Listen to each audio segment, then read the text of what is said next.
Hey everyone, welcome back to the Finding Purpose podcast.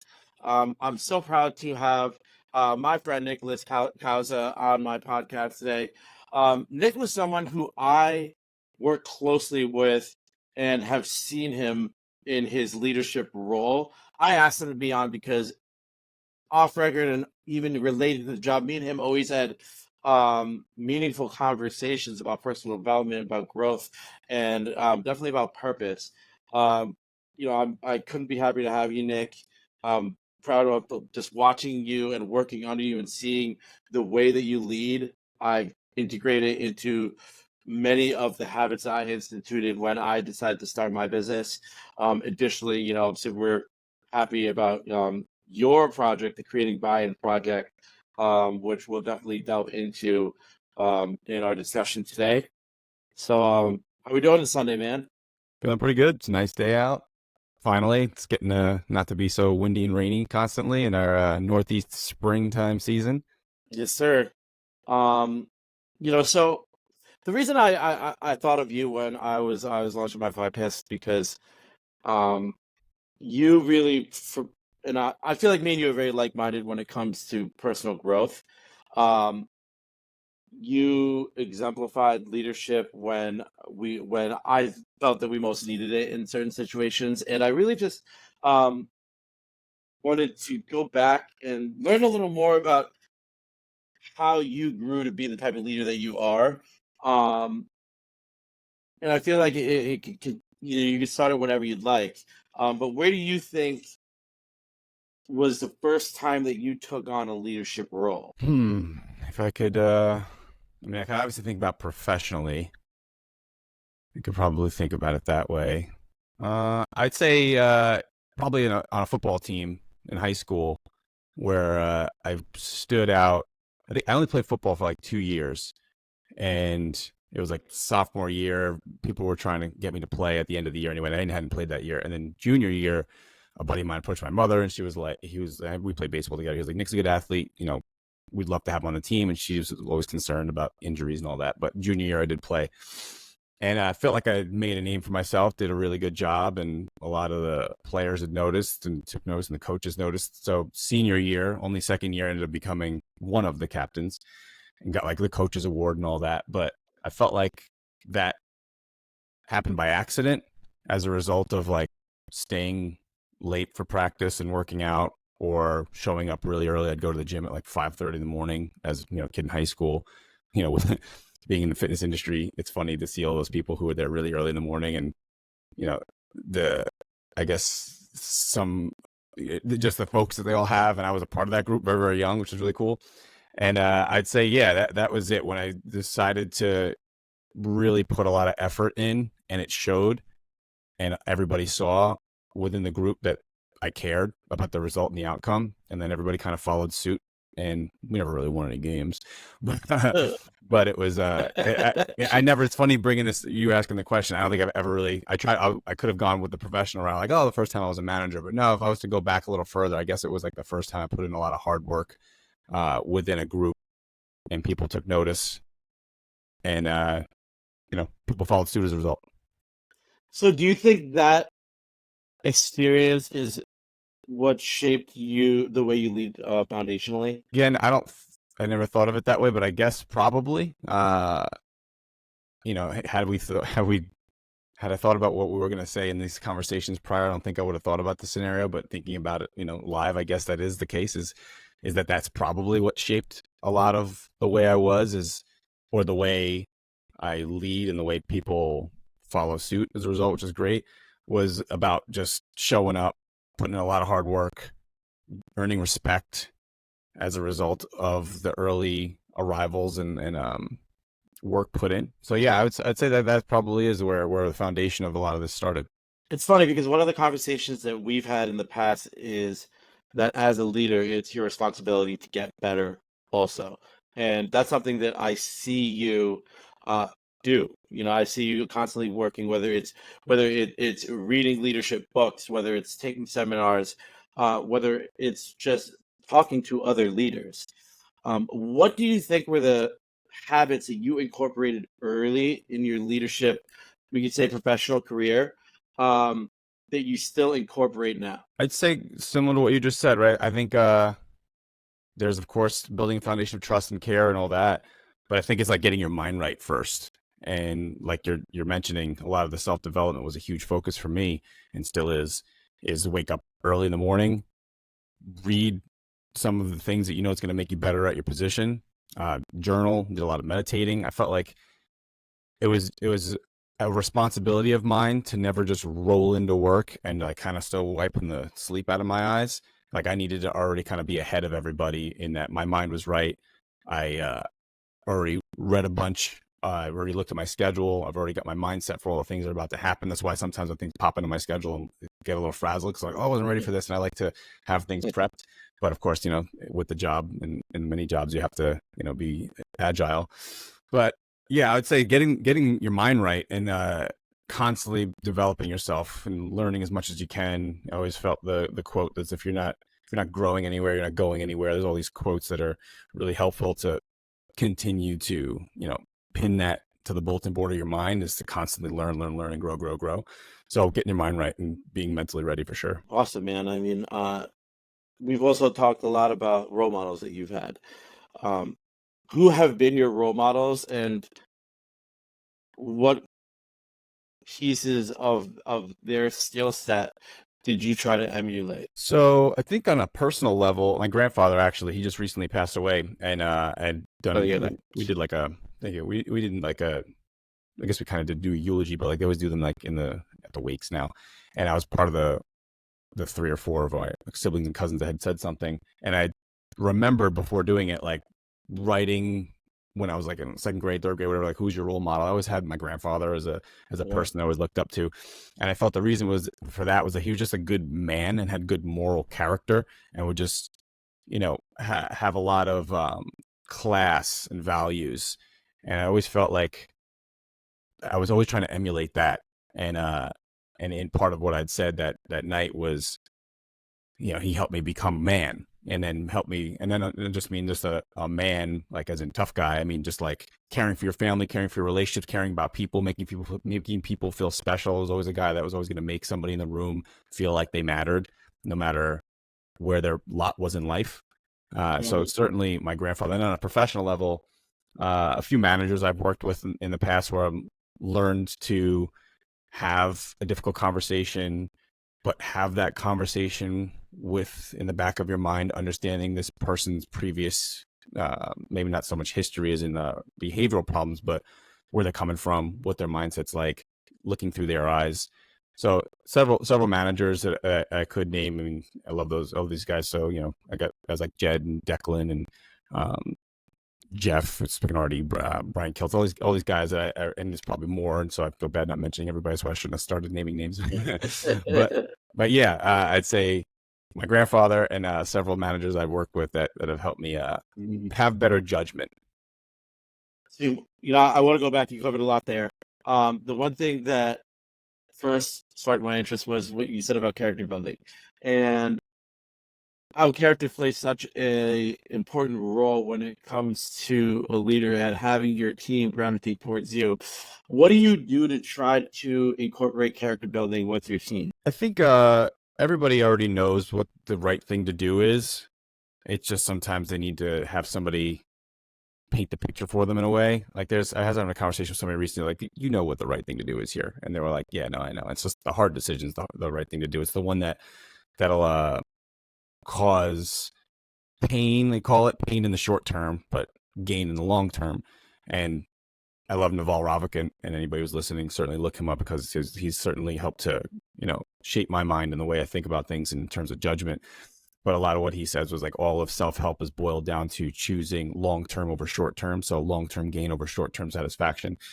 So at the end of the day, like that's really where the character development and molding is for a lot of people in the teams, because you want them to understand it's easy to take the decision that's going to give you short-term satisfaction, which is maybe not doing the task or taking the day off.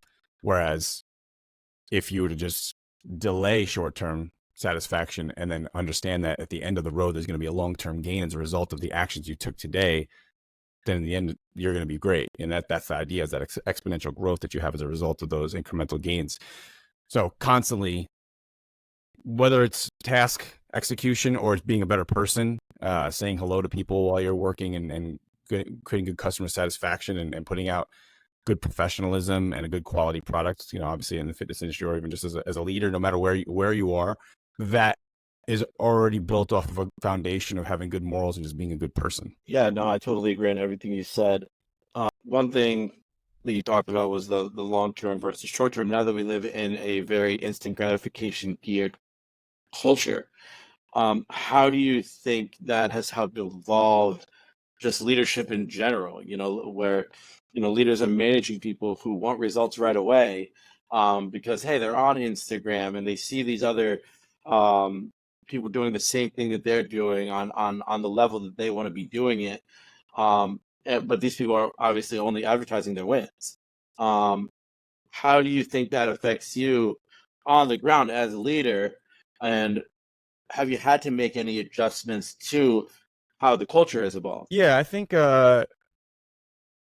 it leaks into the way people are now, period, dealing with a lot younger groups now. I mean, what does Matthew McConaughey say? I keep getting older, they keep getting younger. And I mean, is in a Yeah. professional sense, obviously, is that like, as you manage and you become in more leadership roles, you deal with younger people, and they bring in certain, I don't call it baggage, but maybe issues that they don't know how to work through. And a lot of that, I feel, stems from maybe having anxiety. It's whether a result of things in the home, or things that maybe they're doing to themselves by accident, by being on their phones, or being in this doom scrolling mindset, which everybody's dealing with, whether they know it or not. So certainly that's something that we all have to be mindful of, and help combat.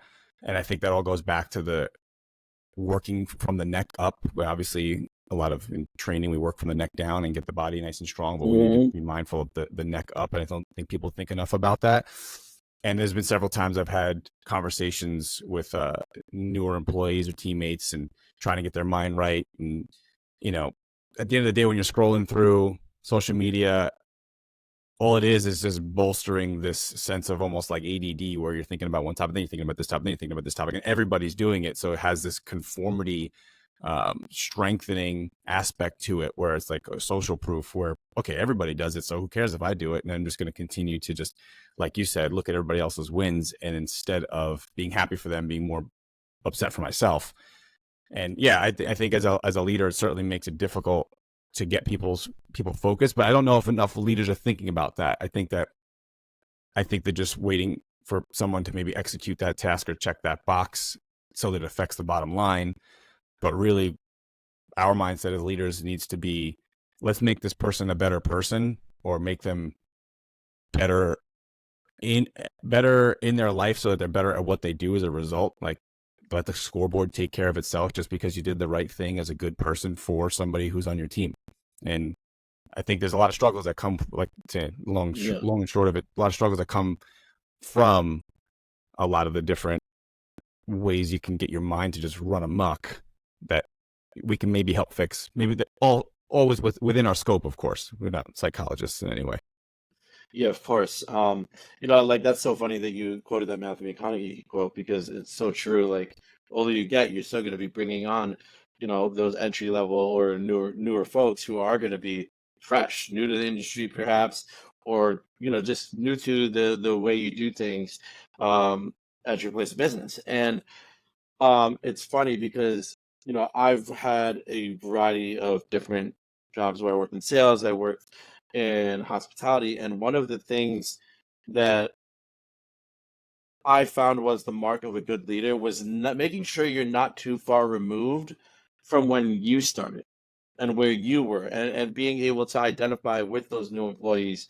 Or, okay, I once did that role. I remember when I was fresh in that role, and these were very much the same growing pains that I had, and to not put that much of a gap between that. Because when you do that, you lose any way to um, be relatable for your employee. Um, so, over the years, I've worked with leaders who I'm, they're they were so far removed from when they first started, they lost grasp of what it was like, whether it was in a restaurant where like now they're owner of the restaurant running a restaurant group, but hey, you started as a busser, you know, and when that happened, it was a major disconnect. And then on the flip side, I worked with folks who, you know, they owned the restaurant and they were no job was too small, and they would um, be right there in the trenches with you when you know things went crazy. How do you balance that? Where listen, I'm relatable. I'll be there right with you, but I'm still your boss. Yeah, I think there's I always think about it in terms of principles, and that's kind of what the leadership awareness course, which we'll talk about later, is based off of, is just kind of coming back to these principles that are, you know, built on truth. And for that, I really feel like if we can get somebody who's working with us to understand what it's like to be the owner and vice versa, like you'd said, having, you know, using what we would call the relativity mental model and thinking through that person's lens, but then also trying to have them think through our lens as well. And then finding a common ground in between and having them understand like, okay, this is why he wants me to do this. This is the real reason why he's asking me to be mindful of, you know, picking up a piece of paper off the floor while I'm walking around the workplace. And the other person can, and then you can say, oh, the reason why they're like stepping over that piece of paper is because their mind is elsewhere. But like having that shared, what you called relativity and that mindset and being able to talk about that is going to be really valuable. And I think that another one of those principles is really developing a founder mentality into people who you're coaching up. So like you said, the restaurant owner understanding the busboy, but then also the busboy doing actions that make the busboy feel like they're wanting the outcome of the restaurant's success to be in their own self-interest as well. Right. So it's being able to share the shared perspective. For sure. It's not easy because people are driven by their own drivers and they're not so worried about picking up the piece of paper because they don't feel like they're getting paid to pick up the piece of paper. Meanwhile, doing that is really what's going to be making everybody be better as a result. And that's the idea, is to coach that perspective. But like you said before, not losing that beginner's mindset either as you grow into your role and be more of a professional and more of like what you'd call an owner. Like you said, understanding what it's like on the ground level. What are some of the things that happen in the dynamics between the team or dynamics between customer service, like being sure that those are all on your mind as well. And that's hard because there are other things that creep into your mind, but that's what comes with a leadership role is, you know, with great power becomes great responsibility, right? Yeah, this is true. Yeah, because you know, obviously with personal training, and then you know, I look at it very similar in as like real estate insurance, where you're an owner operator of your own team, you're building your own business, and you know, a lot of it's referral based. Some of it is, I mean, you know, you'll get some leads, but at the end of the day, like people gravitate towards you based on the way you carry yourself, and based on the way other people speak about you.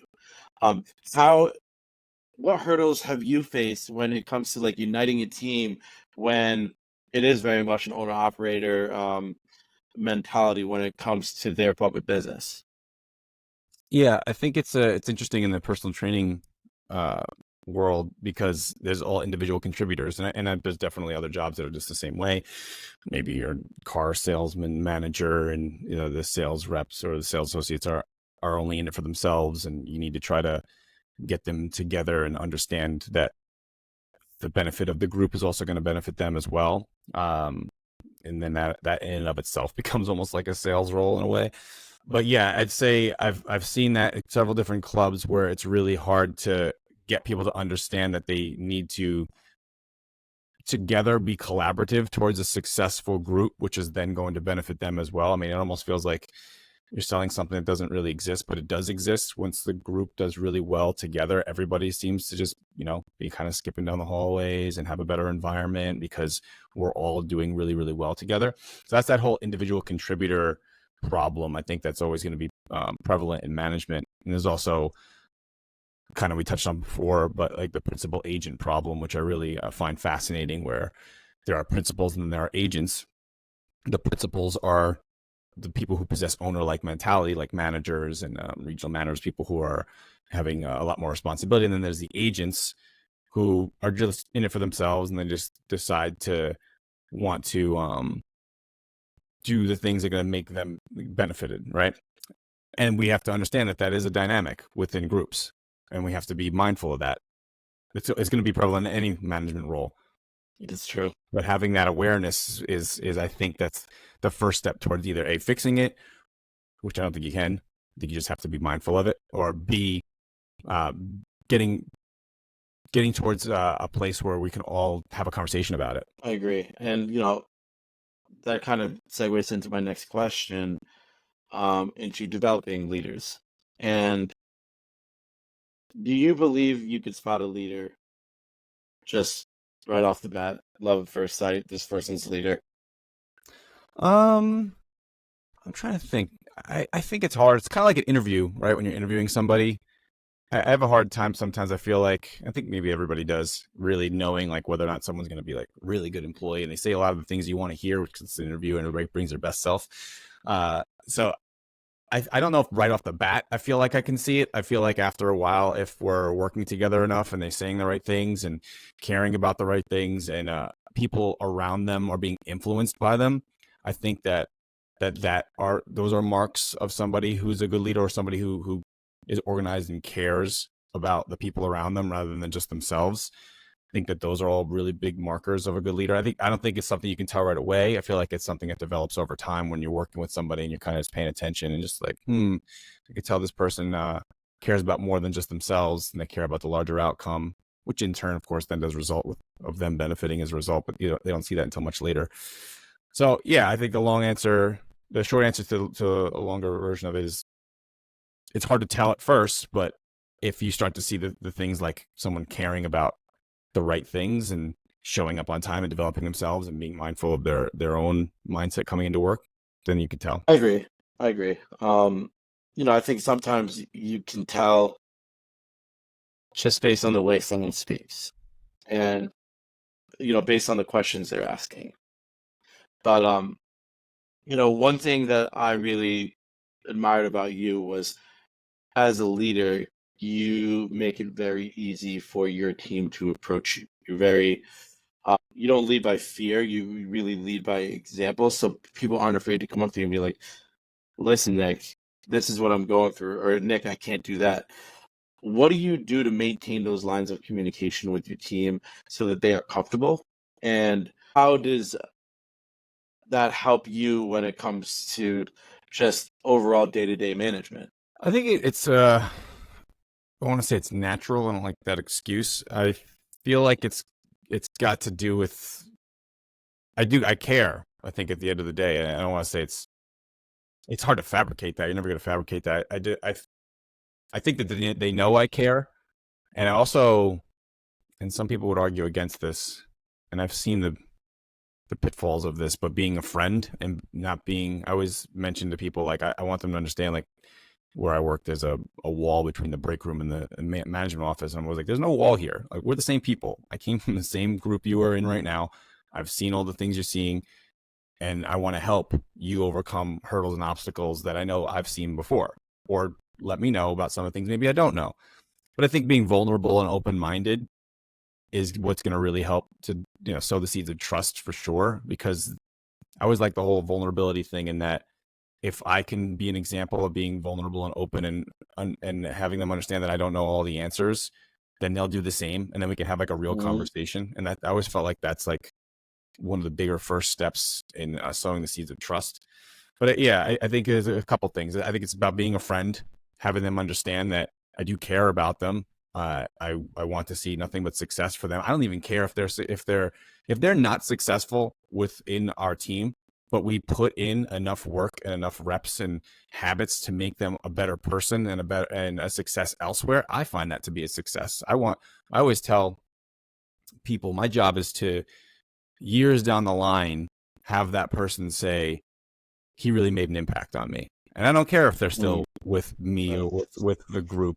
I don't care.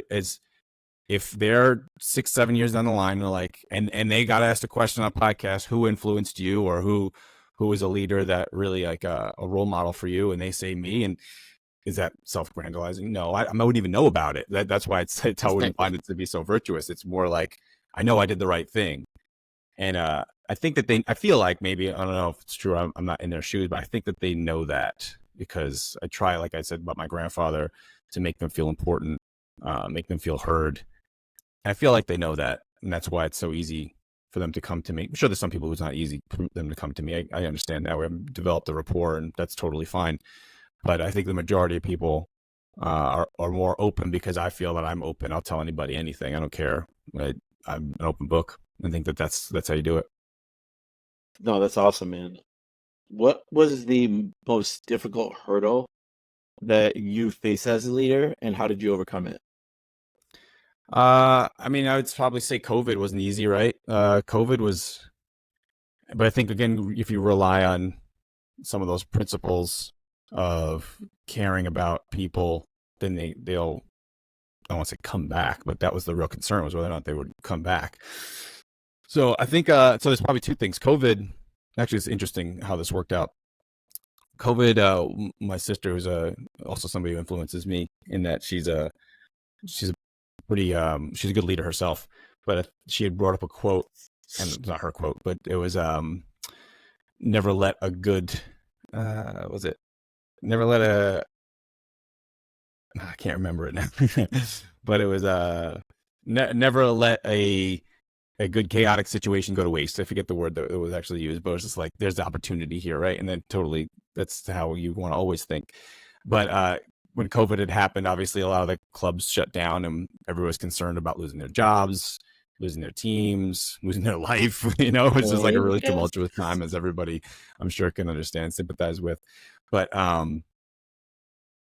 we were constantly having conversations with everybody on the team and doing Zoom calls on Fridays, like, drinks on Zoom calls, whatever, just, talking about business, just hanging out and checking out people. I called everybody individually at least 2 or 3 times within the couple months we were closed and checked in on them. How's it going? And it was certainly challenging. Then coming back, as everybody checked in, I think they were kind of still, happy about being home at the time and not really want to have to come back to work, and totally understand. I was in the same boat. Having to wear masks, and in the fitness industry, you're already close to your clients, so it was not easy. And I remember having to bring new clients on, and they had a mask on, and I had a hard time connecting with them because all I could see was their eyes, and it was a lot, right? But I think all stemming back to having some empathy within the team and having them understand that I understand where they're coming from. We didn't really lose anybody, and a lot of other. So, and the other end of that is there are other clubs that did lose people and lost people who I'd worked with prior that I was really close with. That I always felt like we had this really good connection, and I wasn't in the club anymore. We had this really good connection. We lost a lot of people, and it was really hurtful. And I took it personal. And another manager who influenced me as well said, don't take things personal. This isn't personal. Like they're doing things that are satisfying them. Unfortunately, that's what's going to happen, but just don't take it personal. And I like the Hanlon's razor mental model, which is never attribute malice that which can easily be attributed towards neglect or stupidity, which really just means that no one's doing anything personally to you. And if you think it's done personally to you, that's your own ego. So put that aside and just understand, like, they're making decisions that are satisfying them, and that is what it is. So that actually kind of created the leadership awareness course. I really wanted to read more about, like, why would they make the decisions they made? I felt like we had such good close bond. Like, why did this happen? And yeah, so it was interesting. We did a great job in keeping people close, and when we reopened the doors, everybody came back, and other clubs, people didn't come back, and it was just like, why? Granted, some clubs are closed longer than others, so there was that issue too. But yeah, I think that was probably the bigger challenge for sure, was keeping people motivated at a time that they were just not sure if they're gonna have a job anymore, or they weren't sure if they wanted to do what they wanted to do what they were doing. But I had to always remind people, was like, listen, hey, remember when we interviewed? I did this whole call with everybody. We interviewed everybody for the most part on this call. It was a whole team. And everybody in the interview said, when I asked, hey, why do you want to be in fitness? Why do you want to do this? And they said, well, because I want to help people. And I said, I want to help people. I want to help people. All you said, I want to help people. It's like, well, now is the time to help people. If there was ever a time to be in fitness, it's now. We need to help people get healthy and in shape and feel better about their immune systems, and all the things we knew that was going to be good for people that were compromised from COVID. And kind of using that messaging really helped to get people like, oh, you know what? It's true. I guess that makes sense. So that was probably the most challenging. Dude, I love that turning a that situation into a motivational milestone Yeah. to unite your team. You mentioned creating buy-in a couple times. I want to jump into that. Um, Tell me a little bit of how that started, when that started, what motivated you, and yeah, we'll go from there. Yeah, I'd probably say it started with a manager of mine had told me, don't don't be afraid to share what you know. And I don't know if he was wanting me to create my own business in a way. um, but it was more like, if you're reading and learning things, like, tell other managers about it, and help develop other managers as well. Because I'm always so hell bent about developing the individual contributors, the teammates, and people on the team to be better at what they do, of course, but never looked around to other managers and thought, like, oh, maybe they could also use this as well. Because I never felt, I was trying to have a mindset like, I don't know everything. I'm learning the same way you are. So who am I to teach another manager who maybe is successful in their own right anything? So I'm just gonna stay out of it. But I'd noticed with some of the things I was teaching on different regional calls, or some of the conversations I was having, I noticed that there's some opportunity there, that people don't know everything, as I don't either. So maybe I can start to carve out some content on the internet, right? And put out things that I really enjoy thinking or talking about. So I wrote a bunch of blog articles, and I love to be creative. So I like to, it's nice to have something that you own out there, and have this creative outlet, and every morning just kind of write up a little blog article or things that are on my mind. And I found a lot of fun in it, because I read a lot, and I always like to try and take the topics that I'm learning about, and make it more visual, or make it easily digestible. So that turned into more like Instagram posts and carousels, and spend the mornings journaling and thinking about new ideas. And it all kind of like formulated into, hey, you know what? Let's take like the biggest ideas, let's distill them down into what we call a mental model, and mental models that have been used over time in many different disciplines, like math, science, economics, and things that have always been proven to be true. How can we look at that through a leadership lens, and can we make a course about that? And that's where the Creating Buy-in Leadership Awareness course came in. And I called it Leadership Awareness because I'd say it probably creates more questions than it creates more answers, which I almost feel like is a good thing, is probably a better thing. You're not really always looking for the answer. You're kind of looking to see how you can dissect the problem in a different way, so that you can have better judgment as a result. So then you can maybe apply that same thinking towards other problems. And that's really where it kind of was born out of. Yeah, one of the things, I completed it, and one of the things that I loved about it was that it planted seeds, it elaborated on them, and then it also provided an avenue for you to further explore, which I think is unique to any leadership course, where most leadership courses will sell you on, we know everything. This is what you need. This will solve all your problems. Yours invited, hey, the growth doesn't stop here. This is the influence that I had over shaping this dialogue, and there's so much more. It's endless. And I think that is just a mirror of your leadership style, where it's like you don't ever stop growing. And that's something that I loved about the course. What do you envision for the future of creating buy-in? What are the plans going forward? Yeah, I'd love to see it be other than the course carving itself out and helping people, and maybe people having what's called in the course a lattice work on their bulletin board or in their journals in the morning, and they're looking through their schedule, and thinking about some of the topics that are arising in the day, and how they can use some of the mental models to think through them, and have better judgment. I feel like in the future, I'd love to see it maybe be some kind of a monthly call where everybody gets on and talks about some of the issues that they're having. Because that everybody has these, like, I don't want to call them issues, but like different people problems, right? And there's really no answers for a lot of them. You can't really find a book that's going to help you answer why so and so doesn't like so and so, or why I can't get so and so motivated. There could be some books out there, but I feel like if people who are all been in this industry, or in this these leadership roles, could just discuss how they've maybe overcome some of those challenges, I want to learn about that too. And I think that, like you said before, like that's that's where I always want to continue to grow. Like that could be a call where I'm like, selfishly, I want to learn about it. I want to get people on the call who can maybe teach me more, or I can maybe give them some of my own perspective about certain problems. So I'd love to see it turn into a call. I'd love to see also, I'd love to create like a journal, a creating buy-in leadership awareness journal that goes along with the course, and have you be able to think through some of the things that pop up within the course, and jot down some of your thinking. So yeah, that, and I just want it to be a resource for leaders. I don't think there's too many of those, and I shouldn't say there are a lot of them, but I almost feel like I want this one to be one that's easy for people to digest and broadly applicable for any manager, not just like a CEO, but like a manager of a McDonald's. Like what's the culture like on in your team and in your management of your team at McDonald's? Do they care? Do they show up and put out good customer service? Is there a way we can get everybody motivated to be like the best McDonald's within the region or something like that? Like get people kind of like interested in success. And I think that I don't know if a lot of platforms do that or focus on that. Yeah, it's so funny because, when I worked with you, we were sitting in meetings and you were doing these PowerPoints.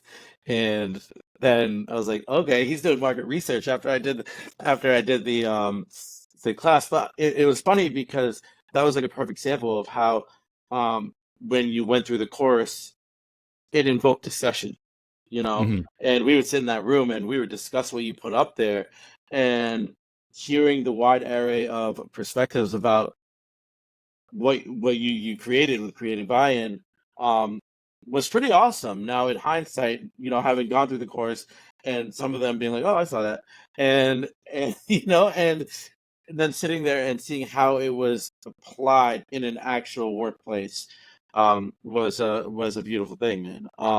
I think it's great that, like, leader, because we get to your 15 years of professional leadership. Now you want to share that gift on your approach to leadership through creating buy-in. I just have a couple, few questions to end, just rapid fire questions. What are the three characteristics that you look for in a leader? I like Warren Buffett's answer to this is like intelligence, integrity, and energy. Yeah, like that's like for any good employee, right? So that was rapid fire, but I think to elaborate, somebody who's intelligent, emotionally intelligent, not just so emotional intelligence, right? Not just being able to, come out of Harvard and be able to be business book smart or anything like that. Not that that's bad either, but being emotionally intelligent, understanding like the people in the group, energy, showing up, and being motivated, and ready to go, ready to take on the day. Love that. And then integrity. If you don't have that, you just hired a good thief. That's kind of the way that they always made that sound. But having good morals and understanding, like not just with integrity, but like we said before, being a good person and doing the right thing because you care about the person in front of you, not because you care about the bottom line. The bottom line take care of itself. I love the fact that the scoreboard take care of itself. You can take care of all three of those things and really come up with and show up with genuine care for the individual's success, not yours, not the groups of the individuals, and that all ends up coming into fruition by accident, being successful by accident. I like that answer. What are three daily habits that you incorporate to maintain your purpose, to strive in your leadership role, and to continue to develop other leaders? So I just quite recently had a baby, so meditating is absolutely number one for sure. But lately with the baby, his schedule's definitely not allowing that to happen. But meditating for sure, and then journaling without a doubt. Because like I said, work the neck up, right? If you can get this ready to go, then you can take care of anything. And third habit, exercise, no question. Again, that's getting the neck down, but that's also getting the neck up as well, right?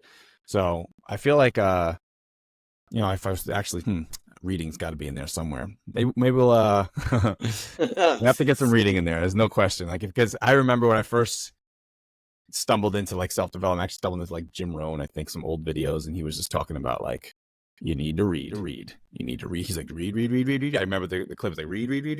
And I was like, all right, I'll read. And I remember just like, all right, I'm going to do it. And I read like 30 books that year. The next year I read another 30 or whatever. And then I remember him saying like, it's not about, and these success things can get very cringeworthy at some points and very cliche, but it's not about what you're going to become at the end of that journey, but it's who you'll become and the different person you'll be. And I was just like thinking about like, wow, yeah, like 10 years ago or more or so like that, I was a different person than I am now, no question. So somewhere in there, if you could throw in, maybe it was 4 habits: That's journaling, fine. meditating, That's fine. exercising, and reading.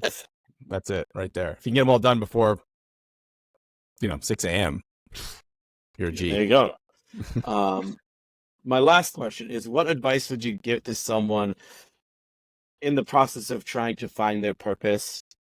And yeah, that's it. Let me reword it. What advice would you give to someone on the journey to finding their purpose?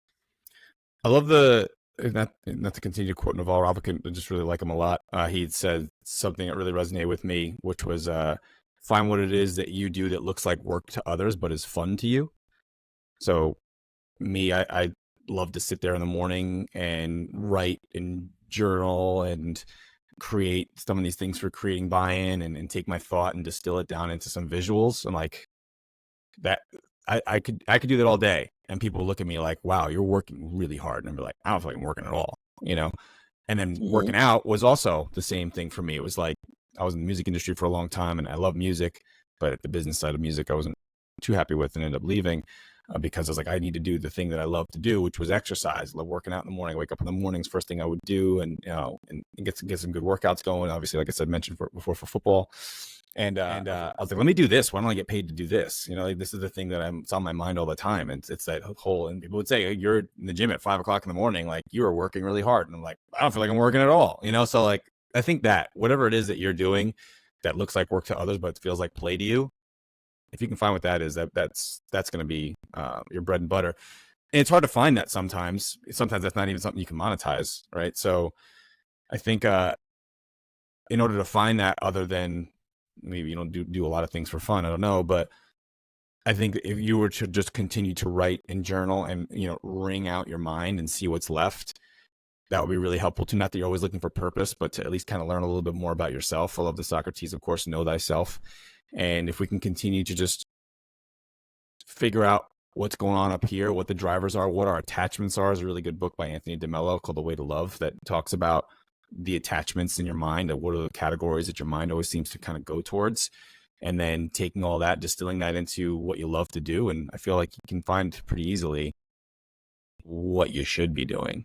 Dude, I love that answer. I'm really grateful for you coming on. creatingbuyin.com. Everyone go visit it. Take the course. It's amazing. And I will provide everyone with a way to get signed up. Nick, thank you so much. I'll probably see you a little later this week. And I'm grateful to call you my friend, grateful to have you on. Thanks, Sam. I really appreciate this, man. It's awesome. It's a lot of fun. And I think at the end of the day, we can create better leaders and people who care about everybody that they're working with, the genuine care, and the world will be a better place for sure. Absolutely, my man. Talk soon. Cool, brother. Thank you.